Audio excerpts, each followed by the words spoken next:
నమస్తే welcome to city news. రాష్ట్ర సమగ్ర అభివృద్ధి, రాజధాని అమరావతి నిర్మాణంలో వేగం, పారిశ్రామిక ప్రోత్సాహకాలు తదితర అంశాలు ప్రధాన అజెండాగా ఏపీ మంత్రివర్గ సమావేశం కొనసాగుతోంది. సచివాలయంలో ముఖ్యమంత్రి చంద్రబాబు అధ్యక్షతన రాష్ట్ర మంత్రివర్గం సమావేశమైంది. దాదాపు 30కి పైగా అజెండా అంశాలపై ఈ భేటీలో సుదీర్ఘంగా చర్చించి ఆమోదం తెలపనున్నారు. ఏపీ పీపీపీ పాలసీ 2026 ముసాయిదా బిల్లుకు కేబినెట్ ఆమోదం తెలపనుంది. దిశా బిల్లు 2019, ల్యాండ్ గ్రాబింగ్ బిల్లు 2024 ఉపసంహరించి మరింత పటిష్ట చట్టాలపై చర్చించనుంది. రాష్ట్ర ముఖ్యమంత్రి చంద్రబాబు అధ్యక్షతన రాష్ట్ర మంత్రివర్గ సమావేశం ప్రారంభమైంది. దాదాపు 30కి పైగా అజెండా అంశాలపై మంత్రులు చర్చిస్తున్నారు. Ease of doing business act 2026 కు కేబినెట్ గ్రీన్ సిగ్నల్ ఇవ్వనుంది. ఏపీ పీపీపీ పాలసీ ముసాయిదాకు ఆమోదం తెలపనున్నారు. దిశ, ల్యాండ్ గ్రాబింగ్ బిల్లుల ఉపసంహరణపై చర్చిస్తారు. వాటి స్థానంలో పటిష్టమైన చట్టాలు తీసుకురావడంపై చర్చిస్తారు. మున్సిపల్ భూముల లీజు పెంపు, యూడీఏల పునర్వ్యవస్థీకరణకు ఆమోదం తెలపనున్నారు. పాదచారుల భద్రతా పాలసీ 2026కు గ్రీన్ సిగ్నల్ ఇవ్వనున్నారు. 2 కొత్త ప్రైవేట్ వర్సిటీలకు అనుమతిపై చర్చిస్తారు. కొత్త జిల్లాలకు 15 డీఈఓ పోస్టులు సృష్టించనున్నారు. Amaravati quantum valley twin towers నిర్మాణం ఎల్ఎన్టీకి అప్పగించనున్నారు. అసెంబ్లీ, హైకోర్టు డిజైన్ల కోసం అదనపు నిధులకు ఆమోదం తెలపనున్నారు. అమరావతి భూ కేటాయింపులు, అమరావతి ఐ ప్రాజెక్టు రీటెండర్లకు ఓకే చెబుతారు.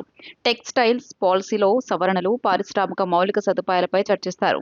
మొబైల్ టవర్లకు ప్రభుత్వ భూములు రాయితీ, విద్యుత్ ఇస్తారు. గోదావరి పుష్కరాలకు 210.06 కోట్ల రూపాయలతో ఘాట్ల అభివృద్ధికి ఆమోదం తెలపనున్నారు. ఏపీ హస్తకళలకు సాంకేతికతను జోడిస్తూ రాష్ట్ర ప్రభుత్వం మరో కీలక ముందడుగు వేసింది. ఉప ముఖ్యమంత్రి పవన్ కళ్యాణ్ సూచన మేరకు దేశంలో తొలిసారిగా హస్తకళ ఉత్పత్తులకు క్యూఆర్ కోడ్ విధానాన్ని అమల్లోకి తీసుకొచ్చింది. లేపాక్షి ఆధ్వర్యంలో ప్రత్యేక క్యూఆర్ కోడ్ వ్యవస్థను ప్రారంభించారు. క్యూఆర్ కోడ్ను స్కాన్ చేయగానే ఆయా కళాఖండానికి సంబంధించిన పూర్తి వివరాలు క్షణాల్లో అందుబాటులోకి రానున్నాయి. కళాఖండం చరిత్ర, సాంస్కృతిక విశిష్టత, దాన్ని రూపొందించిన కళాకారుడి పేరు, నైపుణ్యం, తయారీ విధానం క్యూఆర్ కోడ్లోకి రానున్నాయి. ఉప ముఖ్యమంత్రి పవన్ కళ్యాణ్ సూచన మేరకు దేశంలో తొలిసారిగా హస్తకళ ఉత్పత్తులకు క్యూఆర్ కోడ్ విధానాన్ని అమల్లోకి తీసుకువచ్చింది. లేపాక్షి ఆధ్వర్యంలో ప్రత్యేక క్యూఆర్ కోడ్ వ్యవస్థను ప్రారంభించారు. క్యూఆర్ కోడ్ను స్కాన్ చేయగానే ఆయా కళాఖండానికి సంబంధించిన పూర్తి వివరాలు క్షణాల్లో అందుబాటులోకి రానున్నాయి. అలాగే ముడిసరుకు, తయారీ సమయం, వస్తువు కొలతలు కూడా తెలుసుకునే అవకాశం ఉంటుంది. జీఐ ట్యాగ్, ఒక జిల్లా ఒక ఉత్పత్తికి సంబంధించిన వివరాలు కూడా క్యూఆర్ కోడ్ ద్వారా అందుబాటులో ఉంటాయి. మొదటి దశలో రాష్ట్రంలోని 8 ఐకానిక్ హస్తకళ ఉత్పత్తులకు ఈ క్యూఆర్ కోడ్ వ్యవస్థను అమలు చేస్తున్నారు. బొబ్బిలి వీణ, కలంకారీ పెయింటింగ్స్, సవర, ఆదివాసీ పెయింటింగ్స్ వంటి ప్రముఖ హస్తకళ ఉత్పత్తులకు డిజిటల్ ప్రొఫైల్ను రూపొందించారు. త్వరలోనే అన్ని హస్తకళ ఉత్పత్తులకు క్యూఆర్ కోడ్ను విస్తరించేందుకు ప్రభుత్వం చర్యలు చేపడుతోంది. ఈ విధానం ద్వారా నకిలీ హస్తకళ ఉత్పత్తులకు అడ్డుకట్ట వేసే అవకాశం ఉంటుందని ప్రభుత్వం భావిస్తోంది. ప్రపంచ మార్కెట్లో ఏపీ హస్తకళలకు మరింత ఆదరణ పెరగడం, కళాకారులకు సరైన గుర్తింపు, మెరుగైన ఆదాయం లభించడం ప్రధాన లక్ష్యంగా ఈ కార్యక్రమాన్ని అమలు చేస్తున్నట్లు అధికారులు తెలియజేశారు. క్యూఆర్ కోడ్ విధానంతో రాష్ట్ర హస్తకళలను అంతర్జాతీయ స్థాయికి తీసుకెళ్లే దిశగా ప్రభుత్వం కీలక అడుగు వేసింది. స్థానిక సంస్థల ఎన్నికలు సమయానికి జరుగుతాయని, ఎన్నికలకు సన్నద్ధం కావాలని మంత్రి నారా లోకేష్ మంత్రులకు పిలుపునిచ్చారు. కేబినెట్ సమావేశానికి ముందు మంత్రులతో నారా లోకేష్ బ్రేక్ఫాస్ట్ భేటీ నిర్వహించారు. స్థానిక సంస్థల్లో మెజారిటీ స్థానాలు కూటమి గెలవాలని సూచించారు. గత ప్రభుత్వ విధ్వంసాన్ని, కూటమి అభివృద్ధిని ప్రజలకు వివరించాలన్నారు. ప్రతి ఇంటి దగ్గర 3 నిమిషాలు ఉండి కేటాయించాలని దిశానిర్దేశం చేశారు. అసెంబ్లీలో చర్చించాల్సిన అంశాలపై మంత్రులతో చర్చించారు. ఎల్నినో పరిస్థితులను అసెంబ్లీ వేదికగా ప్రజలకు వివరిద్దాం. జలాశయాలకు వరద రావటం ఊరటనిచ్చే అంశమన్నారు. త్రాగునీరు, పశుగ్రాసానికి తొలి ప్రాధాన్యం ఇవ్వాలని సూచించారు. ప్రజా సమస్యల పరిష్కారానికి అసెంబ్లీని వేదికగా చేసుకుందామని లోకేష్ స్పష్టం చేశారు. విజయవాడ సెంట్రల్ నియోజకవర్గంలో ఉద్రిక్తత చోటు చేసుకుంది. డిఎస్సి నియామకాలపై సిబిఐ విచారణ జరిపించాలంటూ ముత్యాలంపాడు గవర్నమెంట్ ప్రింటింగ్ ప్రెస్ వద్ద వైఎస్ఆర్సీపీ నేతలు ధర్నా చేపట్టారు. దీనిని స్థానిక ఎమ్మెల్యే బోండా ఉమా అడ్డుకున్నారు. వైఎస్ఆర్సీపీ అనధికారికంగా ధర్నా చేస్తోందని ఆయన మండిపడ్డారు. ధర్నా చౌక్ వదిలి ప్రజలను ఇబ్బంది పెడుతున్నారని ఆగ్రహం వ్యక్తం చేశారు. అక్కడున్న టెంట్లను బోండా ఉమా తొలగించడంతో ఇరు వర్గాల మధ్య తోపులాట జరిగింది. విజయవాడ సెంట్రల్ నియోజకవర్గం ముత్యాలంపాడు గవర్నమెంట్ ప్రింటింగ్ ప్రెస్ వద్ద ఉద్రిక్తత వాతావరణం నెలకొంది. డిఎస్సి 2025 నియామకాలపై సిబిఐ విచారణ జరిపించాలన్న డిమాండ్లో మాజీ ఎమ్మెల్యే మల్లాది విష్ణు ఆధ్వర్యంలో వైసీపీ శ్రేణులు రిలే దీక్షలు చేపట్టారు. అక్కడకు చేరుకున్న టీడీపీ నేతలు వైసీపీ శ్రేణులు మంత్రి నారా లోకేష్ ను ఇష్టారీతిన దుర్భాషలాడుతున్నారని ఆగ్రహం వ్యక్తం చేశారు. దీక్షా శిబిరం వద్దకు చేరుకున్న టీడీపీ ఎమ్మెల్యే బోండా ఉమ అనుమతి లేకుండా దీక్ష శిబిరం ఏర్పాటు చేశారని మండిపడ్డారు. ధర్నా చౌక్ ఉండగా అనధికారికంగా ప్రింటింగ్ ప్రెస్ వద్ద దీక్ష శిబిరాన్ని ఏర్పాటు చేసి ప్రజలకు ఇబ్బందులు కల్పిస్తున్నారని ఆగ్రహించారు. వైసీపీ దీక్ష శిబిరం టెంట్ ను టీడీపీ శ్రేణులు తొలగించేశారు. వైసీపీ శ్రేణులు అడ్డుకునే ప్రయత్నం చేయడంతో ఇరు వర్గాల మధ్య ఘర్షణ వాతావరణం చోటు చేసుకుంది. దీంతో పోలీసులు భారీగా మోహరించి ఇరు వర్గాలను సర్ది చెప్పే ప్రయత్నం చేశారు. అనుమతి లేకుండా ధర్నా చేస్తున్నారని మాజీ ఎమ్మెల్యే మల్లాది విష్ణును పోలీసులు అదుపులోకి తీసుకున్నారు.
ఈరోజు వైఎస్ఆర్ కాంగ్రెస్ పార్టీ మెగా డిఎస్సిలో అవినీతి అక్రమాలు జరిగినాయి అని చెప్పి రాష్ట్ర వ్యాప్తంగా అరాచకానికి తెరలేపింది. ఎక్కడ పడితే అక్కడ గొడవలు, ఎక్కడ పడితే అక్కడ దౌర్జన్యాలు, ప్రజల మీదే వీళ్ళు తిరుగుబాటు చేసే విధంగా ముందుకెళ్తున్నారు. ఇవాళ సెంట్రల్ నియోజకవర్గంలో గవర్నమెంట్ ప్రెస్ సెంటర్లో పొద్దున్నుంచే గంజాయి బ్యాచ్కి మందు పోయించి ఇక్కడ మా నాయకుడు నారా లోకేష్ గారిని అనరాని బూతులు మాట్లాడించడం, అలాగే ముఖ్యమంత్రి చంద్రబాబు గారిని తిట్టించడం అనేది ఉదయం నుంచి జరుగుతూ ఉంది. దీన్ని ఆల్రెడీ అధికారుల దృష్టికి తీసుకెళ్ళాం, కానీ వాళ్ళు వినలేదు. కాబట్టే ఇవాళ ఇక్కడికి వచ్చి వాళ్ళ నిరసనకి నిరసనగా కూర్చున్నాం. మెగా డిఎస్సిలో వైఎస్ఆర్ కాంగ్రెస్ పార్టీ చేసినటువంటి ఆరోపణల మీద చర్చకు సిద్ధం అని చెప్పి మా మంత్రి నారా లోకేష్ గారు పబ్లిక్గా అనౌన్స్ చేశాడు. ఆయన ఒకటే చెప్పాడు, ఎక్కడైనా చర్చకి సిద్ధంగా ఉన్నాం, మీరు తాడేపల్లికి రమ్మంటే వస్తాం, లేదంటే జూమ్లో చర్చ కంటే దానికి సిద్ధంగా ఉన్నాం, లేదంటే మర్యాదన్నా ఉంటే దానికి సిద్ధంగా ఉందని చెప్పారు. అయినా సరే వాళ్ళు రోడ్ల మీదకి వచ్చి ప్రజా జీవితానికి ఆటంకం కలిగిస్తే ఇవాళ దాని మీదే పోటీగా నిరసన వ్యక్తం చేశాం. ఇవాళ వైఎస్ఆర్ కాంగ్రెస్ పార్టీ 2019-24 మధ్యలో గ్రూప్ 1 ఎగ్జామ్స్ నిర్వహించి అర్హులైన ఉద్యోగులన్నింటిని కూడా అమ్ముకున్నారు. ఆ అమ్ముకోవడం కూడా విపరీతమైనటువంటి 10 కోట్లకి డిఎస్పీలు, ఆర్డీఓలు అమ్ముకుంటే అర్హులైన వాళ్ళు మాకు ఉద్యోగాలు రాలేదని కోర్టుకు వెళ్తే వాళ్ళ మీద ఎంక్వైరీ చేసి విచారణ జరిపి ఆ రోజు సీతారామాంజనేయులను జైలుకి పంపించింది కోర్టు. అలాగే గౌతమ్ సవాంగ్ని కేసులో పెట్టారు. ఇంకా అనేక మంది ఐఏఎస్, ఐపీఎస్లు దాంట్లో ఇరుక్కొని జైలుకి పోయారు.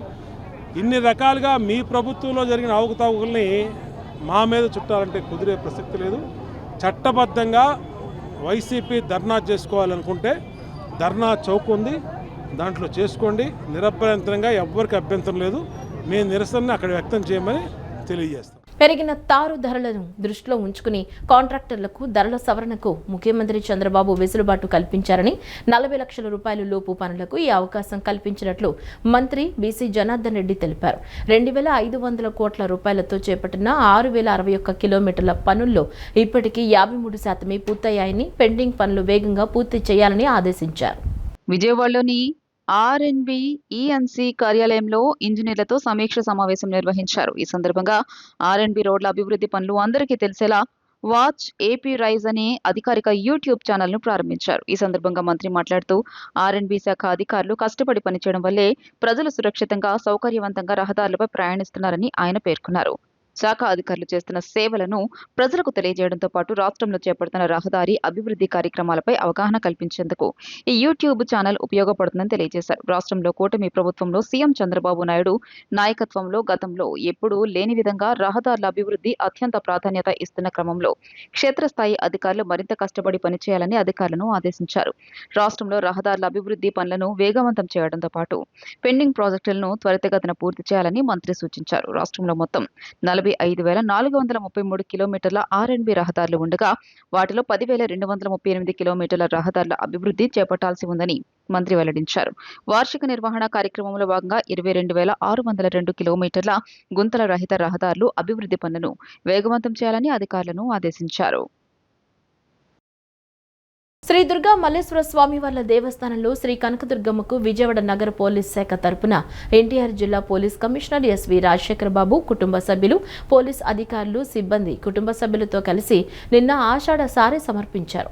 వన్ టౌన్ పోలీస్ స్టేషన్ నుంచి ఊరేగింపుగా దుర్గగుడి కొండపైకి చేరుకున్నారు.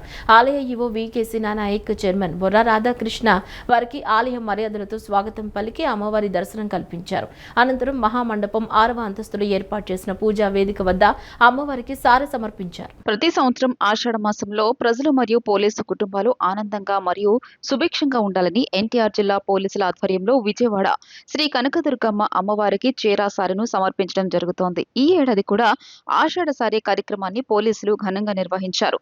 నిన్న సాయంత్రం పోలీస్ కమిషనర్ ఎస్వి రాజశేఖర్ బాబు దంపతులు వన్ టౌన్ పోలీస్ స్టేషన్ ఆవరణంలో ఆనవాయితీ ప్రకారం రావి చెట్టు వద్ద ప్రత్యేక పూజలు నిర్వహించిన అనంతరం పోలీస్ అధికారులు మరియు సిబ్బందితో కలిసి విజయవాడ పశ్చిమ డివిజన్ పరిధిలోని వన్ టౌన్ పోలీస్ స్టేషన్ నుండి మేళతాళాలతో అంగరంగ వైభవంగా బయలుదేరారు. శ్రీ కనకదుర్గమ్మ అమ్మవారి దేవస్థానంకు చేరుకుని అమ్మవారికి ఆషాఢం సారె సమర్పించారు. ఈ కార్యక్రమంలో దేవస్థానం ఈవో సీనా నాయక్, చైర్మన్ బొర్రా రాధాకృష్ణ, దేవస్థాన అధికారులు ఆషాఢం సారె తీసుకువస్తున్న నగర పోలీస్ కమిషనర్ కి సాదరంగా ఆహ్వానం పలికి వేద పండితుల నడుమ సారె సమర్పణ అనంతరం వేద మంత్రాలతో ఆశీర్వచనం అందించారు. ఈ సందర్భంగా నగర పోలీస్ కమిషనర్ రాజశేఖర్ బాబు మాట్లాడుతూ ప్రతి సంవత్సరం ఆషాఢ మాసంలో ఎన్టీఆర్ జిల్లా పోలీసుల ఆధ్వర్యంలో శ్రీ కనకదుర్గమ్మ అమ్మవారికి ఆషాఢం సారెను సమర్పించడం ఆనవాయితీగా జరుగుతుందన్నారు. పోలీస్ కుటుంబాలు మరియు ప్రజలందరూ సుఖ సంతోషాలతో ఉండాలని, ప్రజలందరికీ అమ్మవారి ఆశీస్సులు నిండుగా ఉండాలని ఆకాంక్షించారు. ఈ కార్యక్రమంలో నగర పోలీస్ కమిషనర్తో పాటు డీసీపీలు Krishnakanth Patel, doctor K Thirumaleswara Reddy, షీరిన్ Begum, కేజీవి Saritha, కృష్ణప్రసన్న, ఏబీటీఎస్ Usharani, G Ramakrishna, పశ్చిమ ఏసీపీ ఎన్ఎస్వికే దుర్గారావు, ఏసీపీలు, ఇన్స్పెక్టర్లు, ఎస్ఐలు, సిబ్బంది మరియు పోలీస్ కుటుంబ సభ్యులు పాల్గొన్నారు. ఆషాఢ మాసం సందర్భంగా అమ్మవారికి సారె సమర్పించడం పోలీస్ శాఖ తరఫున కమిషనర్ ఆఫ్ పోలీస్ ఈరోజు అమ్మవారిని మా ఆడబిడ్డగా మేము పరిగణిస్తాము. ఈ సందర్భంలో అమ్మవారికి 3వసారి ఆషాఢ మాసం సందర్భంగా సారె సమర్పించడం చాలా అదృష్టంగా భావిస్తాను. ఎన్టీఆర్ పోలీస్ కమిషనరేట్లో ప్రజలందరూ సుభిక్షంగా శాంతి సౌభాగ్యాలతో అందరూ కూడా విరాజిల్లాలని చెప్పేసి అమ్మవారిని ప్రార్థించడం జరిగింది. త్వరలో మనకి దసరా శరన్నవరాత్రి ఉత్సవాలు కూడా రాబోతున్నాయి. అందులో కూడా ఈసారి చాలా ఘనంగా మనం ఏర్పాట్లు చేస్తాం. పోలీస్ శాఖ ఇప్పుడు కూడా అమ్మవారికి చాలా భక్తి శ్రద్ధతో పోలీస్ కుటుంబాలు, అదేవిధంగా పోలీసు ఉమెన్ కానిస్టేబుల్స్ కూడా ఈరోజు అమ్మవారికి సారి సమర్పించడం జరుగుతుంది. సార్, మీ హయాంలో సారి అవ్వడం మీకు ఎట్లా అనిపించింది? 3వసారి ఇది చాలా సంతోషం. ఎందుకంటే ఇది ఒక అదృష్టంగా భావిస్తున్నాను. ఎందుకంటే పోలీస్ కమిషనర్గా రావడం ఒక ఎత్తు అయితే ప్రతిసారి కూడా ఆషాఢ మాసం సందర్భంగా అమ్మవారికి సారి సమర్పించడం, అదేవిధంగా దసరా శరన్నవరాత్రి సందర్భంగా మొట్టమొదటి సారే పోలీస్ కమిషనరే సమర్పించడం అనేది చాలా రోజుల నుంచి ఆనవాయితీగా వస్తుంది. చాలా అదృష్టంగా భావిస్తుంది. ముఖ్యమంత్రి నారా చంద్రబాబు ఆదేశాల మేరకు 2 ఏళ్ల నమ్మకం, సంక్షేమ అభివృద్ధి, ఇంటింటికి తెలుగుదేశం ప్రచారం కార్యక్రమాన్ని దిగ్విజయంగా నిర్వహిస్తున్నామని, ఇంటింటికి తెలుగుదేశం ప్రచార కార్యక్రమానికి ప్రజల నుంచి విశేష స్పందన లభిస్తోందని ఎమ్మెల్యే బోండా ఉమామేశ్వరరావు, ఎన్టీఆర్ జిల్లా టీడీపీ అధ్యక్షురాలు గద్దె అనురాధ తెలిపారు. గత ప్రభుత్వంలో అభివృద్ధికి నోచుకోలేదని, ఎన్డీఏ కూటమి ప్రభుత్వం అధికారంలోకి వచ్చిన తర్వాత ముఖ్యమంత్రి నారా చంద్రబాబు సారథ్యంలో రాష్ట్రం అభివృద్ధి పదంలో ముందుకు వెళుతుందన్నారు.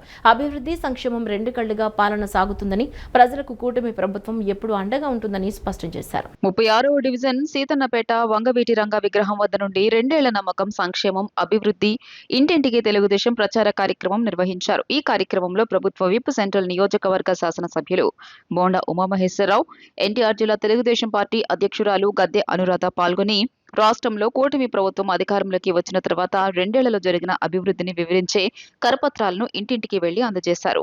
ఈ సందర్భంగా వారు మాట్లాడుతూ ముఖ్యమంత్రి నారా చంద్రబాబు నాయుడు ఆదేశాల మేరకు 2 ఏళ్ల నమ్మకం, సంక్షేమ, అభివృద్ధి, ఇంటింటికి తెలుగుదేశం ప్రచార కార్యక్రమాన్ని దిగ్విజయంగా నిర్వహిస్తున్నామని చెప్పారు. ఇంటింటికి తెలుగుదేశం ప్రచార కార్యక్రమానికి ప్రజల నుంచి విశేష స్పందన లభిస్తోందన్నారు.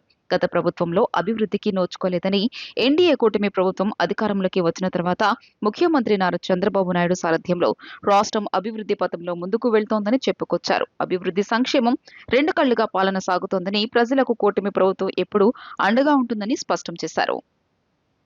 డివిజన్ పార్టీ అధ్యక్షులు, మాజీ కార్పొరేటర్లు, ప్రెసిడెంట్లు, సెక్రటరీలు, ఇన్ఛార్జీలు అందరూ కూడా, అనుబంధ సంస్థ నాయకులు అందరూ కూడా ఇంటింటికి తిరుగుతూ ఉన్నారు. ఎక్కడికి వెళ్ళినా ప్రజలు సంతోషం వ్యక్తం చేస్తూ ఉన్నారు. ఎన్నికల్లో ఏ మాట అయితే ప్రజలకు ఇచ్చామో, ఇచ్చిన ప్రతి మాటని నిలబెట్టుకున్న ప్రభుత్వం ఈ ప్రభుత్వం. ఆ రోజు చెప్పాం 3,000 పింఛన్ని 4,000 చేస్తామని చెప్పి. మొదటి నెలలోనే 3,000 పింఛన్ని 4,000 చేశాం. ఆ రోజు చెప్పాం ఎంతమంది పిల్లలు ఉంటే అంతమందికి తల్లికి వందనం ఇస్తామని. మరి ఈరోజు ఒక తల్లికి 2 ఉన్నా, 3 ఉన్నా, 5 ఉన్నా, 6 ఉన్నా, ఒక ముస్లిం తల్లికి 7 పిల్లలు, 7 పిల్లలకి తల్లికి వందనం ఇచ్చాం. అంటే ఇచ్చిన మాటను నిలబెట్టుకున్నాం. అలాగే ప్రతి మహిళకి 3 గ్యాస్ బండ్లు ఇస్తామని చెప్పాం, 3 గ్యాస్ బండ్లు ఇచ్చాం. అన్నా క్యాంటీన్లు పెట్టాం, బస్సులో ఉచితంగా ప్రయాణం పెట్టాం ఆడవాళ్ళకి. ఇంకా అనేక కార్యక్రమాలు చేయటం వల్ల ప్రజలు సంతోషం వ్యక్తం చేస్తూ ఉన్నారు. నిన్ననే ఒక వైట్ పేపర్ని గౌరవ ముఖ్యమంత్రి చంద్రబాబు నాయుడు గారు ప్రెస్ మీట్ పెట్టి రిలీజ్ చేయడం జరిగింది. భారతదేశంలో ఏ రాష్ట్రంలో లేనటువంటి విధంగా 150,000 కోట్లు గత 2 సంవత్సరాల్లో సంక్షేమానికి పేదలకు ఇచ్చాం. అంటే ఇంత గడ్డు పరిస్థితుల్లో కూడా ప్రజలకే హైయెస్ట్ ప్రయారిటీ, పేదలకే హైయెస్ట్ ప్రయారిటీ, మహిళలకే హైయెస్ట్ ప్రాధాన్యత ఇచ్చేటట్టుగా ముందుకెళ్తా ఉన్నాం. అందుకోసమే ఇవాళ 2 సంవత్సరాల పరిపాలన మీద ఇంటికి వెళ్తూ ఉంటే ఏ ఇంట్లో చూసినా హారతులు ఇచ్చి స్వాగతం పలుకుతూ ఉన్నారు. విద్యార్థుల భవిష్యత్తు కోసం ఏవైనా చేసేందుకు తాము సిద్ధంగా ఉన్నామని గుడివాడ ఎమ్మెల్యే వెనిగళ్ల రాము అన్నారు. చదువులో మీరు రాణించాలంటే మౌలిక వసతులు తప్పనిసరని, అందుకే ముందుగా రవాణా సమస్యను పరిష్కరించామని పేర్కొన్నారు. విద్యార్థులకు ఇబ్బంది అంటే అది తనకు ఇబ్బంది అని స్పష్టం చేశారు. విద్యార్థులు తమ హక్కులను సాధించుకునేందుకు చేసే పోరాటానికి తన సంపూర్ణ మద్దతు ఉంటుందని ఎమ్మెల్యే రాము హామీ ఇచ్చారు. గుడివాడ ఎమ్మెల్యే వెనిగండ్ల రాము చొరవతో నందివాడ మండల విద్యార్థులకు స్పెషల్ స్టూడెంట్ బస్ సర్వీస్ నేటి నుంచి ప్రారంభమైంది. గత శనివారం ప్రజావేదికలో విద్యార్థులు జనరల్ బస్సుల్లో ఖాళీ లేక పడుతున్న అవస్థలను ఎమ్మెల్యే దృష్టికి తీసుకురాగా కేవలం 5 రోజుల్లోనే ఉన్నతాధికారులతో మాట్లాడి సమస్యను పరిష్కరించారు. కాలింగ్పేటలో ప్రారంభమైన ఈ స్పెషల్ బస్సులో మండల కేంద్రం నందివాడ వద్ద ఎమ్మెల్యే రాము ఎక్కి విద్యార్థులతో కలిసి గుడివాడ వరకు ప్రయాణించారు. ప్రయాణంలో విద్యార్థులతో స్నేహపూర్వకంగా మాట్లాడిన ఎమ్మెల్యే స్కూళ్లు, కాలేజీల్లో వసతులు, ఎదురవుతున్న ఇబ్బందుల గురించి అడిగి తెలుసుకున్నారు. ఎమ్మెల్యే అడిగిన ప్రశ్నలకు విద్యార్థులు ఉత్సాహంగా సమాధానాలు ఇవ్వగా ఎమ్మెల్యే చలోక్తులకు అందరూ నవ్వుల్లో మునిగిపోయారు. భవిష్యత్తులో ఏ సమస్య వచ్చినా నేరుగా తన దృష్టికి తీసుకురావాలని విద్యార్థులకు తన వ్యక్తిగత మొబైల్ నెంబర్ను కూడా ఇచ్చారు. ఈ సందర్భంగా ఎమ్మెల్యే రాము మాట్లాడుతూ విద్యార్థులు చూపిన చైతన్యం వల్లే 5 రోజుల్లో ఈ బస్సు సమస్య పరిష్కారమైందన్నారు. ఇదే స్ఫూర్తితో మీ గ్రామాల్లోని ఇతర సమస్యలను కూడా అధికారులు లేదా తన దృష్టికి తీసుకురావాలన్నారు. విద్యార్థులు పడుతున్న ఇబ్బందులను దృష్టిలో ఉంచుకుని ఈ స్పెషల్ బస్సును ఏర్పాటు చేశామని, బస్సు సక్రమంగా నడవాలని, కాలింగ్పేట నుండి గుడివాడ వరకు ఉదయం, సాయంత్రం ప్రతి స్టాప్లో తప్పనిసరిగా ఆపాలని ఆర్టీసీ అధికారులకు స్పష్టమైన సూచనలు చేసినట్లు తెలియజేశారు. అత్యవసర పరిస్థితుల్లో కొద్దిమంది సాధారణ ప్రయాణికులకు కూడా ఈ బస్సులో అవకాశం ఇవ్వాలని సూచించారు. ముఖ్యమంత్రి నారా చంద్రబాబు సారథ్యంలో ఎమ్మెల్యే బోండా ఉమామహేశ్వరరావు నేతృత్వంలో విజయవాడ సెంట్రల్ నియోజకవర్గంలో గడిచిన 2 ఏళ్ల కాలంలో కూటమి ప్రభుత్వం అనేక సంక్షేమ అభివృద్ధి కార్యక్రమాలు నిర్వహించిందని టీడీపీ యువ నాయకులు బోండా సిద్ధార్థ అన్నారు. కూటమి ప్రభుత్వం చేసిన అభివృద్ధి వివరిస్తూ ఇంటింటికి తెలుగుదేశం కార్యక్రమం నిర్వహిస్తున్నామని, ఈ కార్యక్రమం ద్వారా నియోజకవర్గ ప్రజలకు చేరువయ్యి వారి సమస్యలను నియోజకవర్గ ఎమ్మెల్యే బోండా ఉమా దృష్టికి తీసుకువెళ్లి పరిష్కరించేందుకు కృషి చేస్తున్నామని చెప్పారు. ప్రభుత్వ విప్ సెంట్రల్ నియోజకవర్గ శాసనసభ్యులు శాసనసభ్యులు బోండా ఉమామహేశ్వరరావు ఆదేశాల మేరకు ఇంటింటికి తెలుగుదేశం కార్యక్రమంలో యువ నాయకులు బోండా సిద్ధార్థ పాల్గొన్నారు. 62వ డివిజన్ ఎల్బీఎస్ నగర్ నుండి తెలుగుదేశం పార్టీ యువ నాయకులు బోండా సిద్ధార్థ ఇంటింటికి తెలుగుదేశం పార్టీ కార్యక్రమంలో పాల్గొని ప్రజలకు పార్టీ కార్యకర్తలను కలిసి ప్రభుత్వ సంక్షేమ పథకాలు, అభివృద్ధి కార్యక్రమాలు మరియు పార్టీ సిద్ధాంతాలను ప్రజలకు వివరించారు. ఈ సందర్భంగా ఆయన మాట్లాడుతూ ముఖ్యమంత్రి నారా చంద్రబాబు సారథ్యంలో ఎమ్మెల్యే బోండా ఉమామహేశ్వరరావు నేతృత్వంలో విజయవాడ సెంట్రల్ నియోజకవర్గంలో గడిచిన 2 ఏళ్ల కాలంలో కూటమి ప్రభుత్వం అనేక సంక్షేమ అభివృద్ధి కార్యక్రమాలు నిర్వహించిందని అన్నారు. కూటమి ప్రభుత్వం చేసిన అభివృద్ధి వివరిస్తూ ఇంటింటికి తెలుగుదేశం కార్యక్రమం నిర్వహిస్తున్నామని, ఈ కార్యక్రమం ద్వారా నియోజకవర్గ ప్రజలకు చేరువయ్యి వారి సమస్యలను నియోజకవర్గ ఎమ్మెల్యే బోండా ఉమా దృష్టికి తీసుకెళ్లి పరిష్కరించేందుకు కృషి చేస్తున్నామని తెలియజేశారు. ఎంతో ప్రతిష్టాత్మకంగా విజయవాడ సెంట్రల్ నియోజకవర్గంలో 21 డివిజన్లో కూడా ఇంటింటికి తెలుగుదేశం మా కార్యకర్తలు, మా బూత్ ఇన్ఛార్జీలు, మా డివిజన్ పార్టీ నాయకత్వం అందరం కూడా ప్రభుత్వ విప్ ఎమ్మెల్యే బోండా ఉమా గారి ఆధ్వర్యంలో పొద్దున్న సాయంత్రం ప్రతి ఇంటికి కూడా వెళ్ళి 2.5 సంవత్సరాల ప్రభుత్వ పాలన ఏవైతే ప్రతిష్టాత్మకమైనటువంటి పథకాలు తీసుకొచ్చామో, సూపర్ 6లో భాగంగా ఏవైతే ప్రజలకు ఇచ్చామో, పెన్షన్లు కానీ లేకపోతే తల్లికి వందనం కానీ ఇలా అనేక స్కీమ్స్ ద్వారా ప్రజల ముందుకెళ్ళిన తరుణంలో వాళ్ళ స్పందన ఏంటో తెలుసుకుందామని చెప్పి ఇక్కడ సీఎం చంద్రబాబు నాయుడు గారి ఆధ్వర్యంలో ఆయన ఆదేశాలతో ఇంటింటికి కూడా తిరుగుతూ ఉన్నాం. అందులో భాగంగా ఈరోజు 62 డివిజన్ పిఎన్టీ కాలనీకి వచ్చి ఎల్పిఎస్ నగర్కి వచ్చి ఇంటింటికి కూడా మా తెలుగుదేశం పార్టీ కార్యకర్తలతో, నాయకులతో, మా డివిజన్ పార్టీ ఇన్ఛార్జ్ పైడి శ్రీను గారు, పైడి తులసి గారు, మణి, అదేవిధంగా మా సెక్రటరీ, వీళ్ళందరూ మా మహిళా కార్యకర్తలు, నాయకులు అందరితో కలిసి ఇంటికింటికి కూడా వెళ్తున్నాం. ప్రజలందరూ చాలా సంతోషంగా, ఆనందంగా ఉన్నారు. సెంట్రల్ నియోజకవర్గం 62వ డివిజన్ మరి సెంట్రల్ నియోజకవర్గ బోండా ఉమామహేశ్వర గారు తనయుడు బోండా సిద్ధార్థ బాబు గారితో ఇంటింటికి తెలుగుదేశం కార్యక్రమం ప్రారంభించడం జరిగింది. మరి మా పార్టీ నాయకులతో మరి ఎల్బీఎస్ నగరు ఎంత అభివృద్ధి చెందిందో మరి ప్రజలే స్వయంగా చెప్తున్నారు. అభివృద్ధికి అభివృద్ధి, సంక్షేమంకి సంక్షేమము. సమస్యలు అయితే ఎక్కడో ఉన్నాయి. మరి బోండా ఉమామహేశ్వరరావు గారు తక్షణమే చెప్పగానే స్పందిస్తారని స్వయంగా ప్రజలు చెప్పడంతో మాకు సంతోషం వ్యక్తం చేయడంతో మాకు చాలా ఆనందంగా ఉంది. మరి నియోజకవర్గానికి బోండా ఉమామహేశ్వరరావు గారు దేవుడు అని చెప్పేసి మేము భావిస్తాం, మాతో పాటు ప్రజలు కూడా భావిస్తారు. ఇలాంటి నాయకుడు మాకు కావాలని చెప్పేసి. విజయవాడ నగరపాలక సంస్థ పన్నుల వసూలుపై చూపే శ్రద్ధ పనులు చేయడంలో చూపించడం లేదని సిపిఎం పశ్చిమ నగర కార్యదర్శి బోయి సతీబాబు విమర్శించారు. విజయవాడ 49వ డివిజన్లో జోడబొమ్మల వీధిలో ప్రమాదకరంగా ఉన్న అవుట్ఫాల్ డ్రైన్ బాగు చేయాలని కోరుతూ సిపిఎం కమిటీ ఆధ్వర్యంలో నిరసన కార్యక్రమం నిర్వహించారు. ఈ సందర్భంగా బోయి సత్యబాబు మాట్లాడుతూ అవుట్ఫాల్ డ్రైన్ కృంగిపోయి చుట్టుపక్కల గృహవాసులకు ప్రమాదకరంగా మారిందన్నారు. ఈ సమస్యను మే నెలలో పీజీఆర్ఎస్లో ఫిర్యాదు చేసినా ఇప్పటి వరకు స్పందించకపోవడం అన్యాయమన్నారు. అవుట్ఫాల్ డ్రైన్ సైడ్ రోడ్డు కూడా కృంగిపోయిందని, వాటర్ పైప్ లైన్ లీకేజీ అయ్యి మంచినీరులో కాలువ నీరు కలిసి కలుషితమవుతుందని, ప్రజల ఆరోగ్యాలు ప్రమాదకరంగా మారే పరిస్థితి ఉందన్నారు. నగర ప్రజల నుంచి పెనాల్టీలతో ఆలస్యమైతే మంచినీటి కుళాయిలు కట్ చేస్తూ, డ్రైనేజీ కనెక్షన్లు కట్ చేస్తూ బెదిరించి పన్నులు కట్టించుకునేందుకు చూపిస్తున్న శ్రద్ధ పనులు చేయడంపై ఎందుకు చూపించడం లేదని ప్రశ్నించారు. కాంట్రాక్టర్స్ పనులు చేయడం లేదని, బిల్లులు బకాయిల వల్ల ముందుకు రావడం లేదని అధికారులు చెప్తున్నారని, నగరానికి చట్టబద్ధంగా ఇవ్వవలసిన 1000 కోట్ల రూపాయల గ్రాంట్లు ఎంపీ, ఎమ్మెల్యేలు రాబట్టాలన్నారు. మురికి నీళ్ళు వస్తాయన్నా పట్టించుకోవడంలా, మనుషులు చనిపోతున్నారన్నా పట్టించుకోవడంలా, మరి డ్రైనేజీ నిర్మాణం చేయమన్నా పట్టించుకోవడం లేదు, కలవట్లు పాడైపోయినా పట్టించుకోవట్లా, రోడ్లు పాడైపోయినా పట్టించుకోవట్లా, కొండ మీద రిటైనింగ్ వాళ్ళు ప్రమాదకరంగా ఉన్నాయి, పడిపోతున్నాయి, ప్రాణాలు కోల్పోతున్నారన్న పట్టించుకునే పరిస్థితులు ఈరోజు విజయవాడ నగరంలో కొనసాగుతుంది. ఎమ్మెల్యేలు అడ్రస్లు లేరు, ఎంపీలు అప్పుడప్పుడు మొహం చూపించడం తప్ప ఈరోజు విజయవాడ నగరానికి రావాల్సిన నిధుల్ని, అభివృద్ధి పనుల్ని పట్టించుకొని విజయవాడ నగర ప్రజల యొక్క సమస్యల్ని పరిష్కారం చేయాలని సిపిఎంగా మేము డిమాండ్ చేస్తున్నాం. లేని యెడల రాబోయే రోజుల్లో మరి విజయవాడ ప్రజలందరూ ఈ సమస్యల పరిష్కారం కోసం అవసరమైతే మరి మున్సిపల్ కార్యాలయాల్ని, కలెక్టర్ కార్యాలయాలను కూడా దిగ్బంధం చేసేదానికి సిద్ధమవుతారని సందర్భంగా హెచ్చరిస్తున్నాం. నగరంలోని స్టెల్లా కాలేజ్ సమీపంలో నూతనంగా ఫుడీ లాంజ్ను ఏర్పాటు చేశారు. కుటుంబ సమేతంగా మహిళలు కూడా ఎటువంటి ఇబ్బంది లేకుండా హాయిగా వచ్చి సమయం గడిపేందుకు సురక్షితమైన వాతావరణం కల్పించామని నిర్వాహకులు తెలిపారు. ఆహ్లాదకరమైన వాతావరణంలో అంతర్జాతీయ ప్రమాణాలతో కూడిన రుచులను అందుబాటులోకి తీసుకురావడమే తమ ముఖ్యోద్దేశమని తెలిపారు. విజయవాడ నగరంలోని మారి Stella college road, axis bank సమీపంలో నూతనంగా ఏర్పాటు చేసిన ఫుడీ లాంచ్ ప్రారంభోత్సవ కార్యక్రమం నిన్న ఘనంగా జరిగింది. బెంగళూరు, హైదరాబాద్ వంటి మహానగరాల శైలిలో అత్యాధునికమైన వాతావరణంతో రూపుదిద్దుకున్న ఈ ఫుడీ లాంజ్ నగర వాసులను విశేషంగా ఆకట్టుకుంటుంది. ఈ సందర్భంగా నిర్వాహకులు చనుమోలు అశోక్ కుమార్, నువ్వల రాజేష్ నాయుడు, నందగోపాల్, మేడరమెట్ల శ్రీనివాస్ మాట్లాడుతూ విజయవాడ నడిబొడ్డున ఆహ్లాదకరమైన వాతావరణంలో అంతర్జాతీయ ప్రమాణాలతో కూడిన రుచులను అందుబాటులోకి తీసుకురావడమే తమ ముఖ్య ఉద్దేశమని తెలియజేశారు.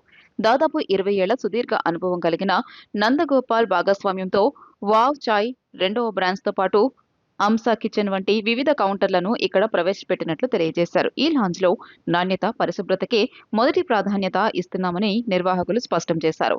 ఉదయం 6 గంటల నుంచి రాత్రి 11 గంటల వరకు ఇది అందుబాటులో ఉంటుందని, కుటుంబ సమేతంగా మహిళలు కూడా ఎటువంటి ఇబ్బంది లేకుండా హాయిగా వచ్చి సమయం గడిపేందుకు సురక్షితమైన వాతావరణం కల్పించామని తెలియజేశారు. ఇక్కడ లభించే maska bun, special chai, thick shakes, రకరకాల desserts, fast food, veg and chicken noodles, manchuria, chicken keema, fried rice, జ్యూస్లు నగరవాసులకు సరికొత్త రుచి అనుభూతిని అందిస్తాయని పేర్కొన్నారు.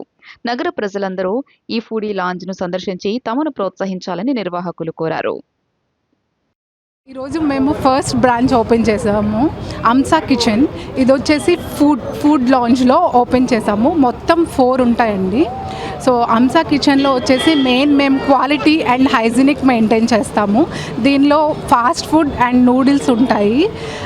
అంటే like chicken noodles and veg noodles, వెజ్లో veg manchuria, mushroom and chicken fried rice and chicken keema fried rice ఇవన్నీ ఉంటాయండి. మీరందరూ వచ్చి ఒకసారి టేస్ట్ చేయండి, చాలా బాగుంటుంది. మా మెయిన్ మోటో వచ్చేసి హైజీన్ అండి. కిచెన్ మొత్తం హైజీన్గా మెయింటైన్ చేస్తాము. అండ్ ఈ ఏరియాలో అయితే ఇది ఫుడీ లాంజ్ న్యూగా ఓపెన్ చేసాము. సో అందరూ వచ్చి టేస్ట్ చేస్తారని కోరుకుంటున్నాను. నందగోపాల్ గారని 20 సంవత్సరాల నుంచి కూల్ బ్లాక్స్తో ఎక్స్పీరియన్స్ తోటి ఇవాళ పాప వాచాయ్ అని 2వ బ్రాంచ్ని ఇక్కడ స్టార్ట్ చేస్తున్నారు కేపీ నగర్ దగ్గర. ఇవాళ juice, food court, desserts, tiffins, fast foods అన్నీ ఉంటాయి. మీరందరూ తప్పనిసరిగా వచ్చి ఒకసారి విజిట్ చేసి. ఈ ఫుడ్ కోర్ట్ ఎక్సలెంట్గా ఓపెన్ అయింది ఇక్కడ విజయవాడ స్టెల్లా కాలేజ్ రోడ్లో యాక్సిస్ బ్యాంక్ పక్కన. ఇది ఉదయం 6 నుంచి 11 గంటల వరకు ఉంటుంది. ఇంత అందమైన ఫుడ్ కోర్ట్ విజయవాడలో ఇదే ఫస్ట్ టైం ఓపెన్ అవ్వడము. ఇదంతా బెంగళూరు, హైదరాబాద్ స్టైల్లో ఉంటుంది, కానీ ఇదే మొదటిసారి విజయవాడలో చూడడము. ఈ ఫుడ్ కోర్ట్లో అన్ని వెరైటీస్ దొరుకుతాయి, చాలా బాగుంటాయి. మేము కూడా టేస్ట్ చేసాము. ప్రతి ఒక్కళ్ళు వచ్చి ఇది టేస్ట్ చేయవలసిందిగా కోరుతున్నాము. అంటే ఫుడ్ కోర్ట్ అంటే బయటకు వెళ్తూ ఉంటాం, ఎప్పుడు నైట్ ఏదో ఫుడ్ కోర్ట్ ఉంటుంది, కానీ అక్కడ అసలు బాగుండదు. నైట్ ఎప్పుడో 12కు స్టార్ట్ అవుతుంది, అది 1 వరకు ఏమో ఉంటుంది. అక్కడ లేడీస్ కూడా వెళ్ళలేరు. ఇది చాలా బాగుంది. మస్కా బన్ కోసం మేము హైదరాబాద్ నుంచి మస్కా బన్ తెప్పించుకుంటాము, కానీ ఇక్కడ మస్కా బన్ ఇవన్నీ పెట్టడం చాలా బాగుంది. వావ్ చాయ్, ఇవి డ్రింక్స్ ఇవన్నీ చాలా బాగున్నాయి. థిక్ షేక్స్, పిల్లలకి మిల్క్ షేక్స్, డెజర్ట్స్ అన్నీ చాలా బాగున్నాయండి. ఈ వార్తలు ఇంతటితో సమాప్తం. నమస్కారం.